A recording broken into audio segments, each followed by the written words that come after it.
ang pinakamagandang insurance na bibilhin ninyo ay yung partner nung kasa na pagdadalhan ninyo if ever man na magkaproblema kayo sa kotse. Yun yung pinaka-best na insurance. Yung kumbaga, yung less yung waiting time in terms of approval, hindi masyadong complicated yung mga requirements at mabilis sila mag-approve.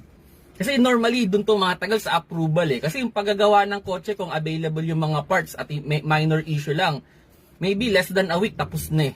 Pero yung approval, minsan umaabot ng ng talagang 5 araw talaga eh. No? Kaya sa akin, nagpa-insurance ako. Umabot talaga ng less than 2 weeks.